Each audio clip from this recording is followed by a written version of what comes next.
Okay, let's be honest. Have you ever felt like you were working your tail off, doing amazing work, but that next big promotion just sails right past you? You are definitely not alone. So many of us are taught that if we just put our heads down and work hard, we'll get noticed. But what if that's not the whole story? What if it's not even close? Today, we are pulling back the curtain on the real, unwritten rules of getting ahead. And trust me, it's a skill you can start learning right now. 78%. Just look at that number. According to a 2023 Gallup poll, that's how many employees feel their own manager has little or even no influence on their career. Think about that for a second. That means nearly 4 out of every 5 people feel like the person who's supposed to be their biggest advocate isn't helping them grow. That's not just a statistic, that's a huge opportunity. So that begs the question, right? What is going on with that other 22%? What's their secret? What do they know that everyone else seems to be missing?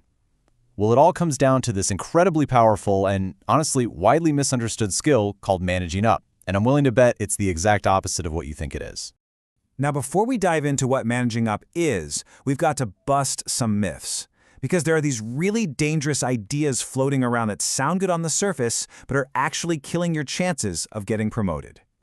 Okay, first up, the biggest myth of them all. We've all heard it. Just do great work and it'll speak for itself. The hard truth? No, it won't. It just won't. Grinding away for long hours doesn't automatically get you a promotion. What gets you noticed is the visibility of your work and the impact it has. You can't just be brilliant. People have to see your brilliance. All right, myth number 2, the yes person trap. It feels safe, doesn't it? Just agree with everything your boss says, don't rock the boat. But here's the thing, great leaders don't actually want a team of bobbleheads. They want people who are engaged, who can challenge ideas thoughtfully, and who bring new solutions to the table. Smart pushback shows you're thinking like a leader yourself. And that leads us to the biggest misconception of all. You know, the second you say the phrase managing up, people get this look on their face. They think it's all about slimy office politics or just, being a suck-up. But that could not be further from the truth. Real managing up isn't about flattery. It's about building a genuine, strategic partnership that benefits everyone. Okay, so we've cleared the air on what it isn't. It's not about being a suck-up, and it's not about hiding behind your work. So let's talk about what it actually is. Let's get a real clear definition. Here it is, plain and simple. Managing up is proactively building a mutually beneficial partnership with your boss. Now, there are 2 words here that are absolutely critical. The first is proactively. That means you take the lead. You don't wait to be asked. And the second is partnership. This is a 2-way street. You are actively trying to make the relationship successful for you, for them, and for the whole company. Think of it this way. Your relationship with your boss is one of mutual dependence. They need your skills and your support to hit their goals, just like you need their mentorship and advocacy to grow. You're on the same team. You literally rise or fall together.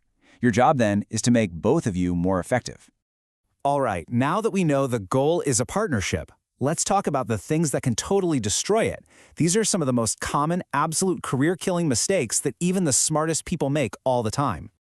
Yeah, there are a few classic blunders, right? Like only ever bringing problems without thinking of solutions, or just assuming your boss magically knows everything on your plate. Being inconsistent is another one, but maybe, just maybe, the biggest mistake of all is failing to adapt to their style. This one idea right here, it's a total game changer. Stop waiting for your boss to adapt to how you work and start adapting to them.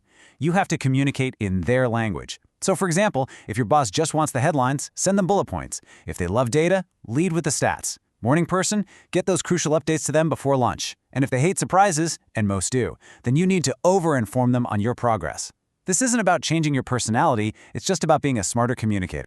Okay, enough about the mistakes. Let's get to the good stuff. I'm going to give you a super simple 3-step playbook to put all of this into action. It really just boils down to these 3 things. Step 1, understand.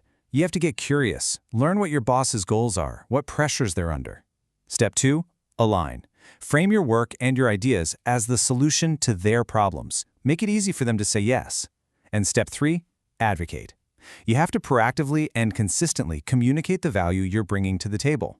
Understand, align, advocate. That's the playbook. Now, I know this can feel like a lot to take in all at once, but the secret is to just start small.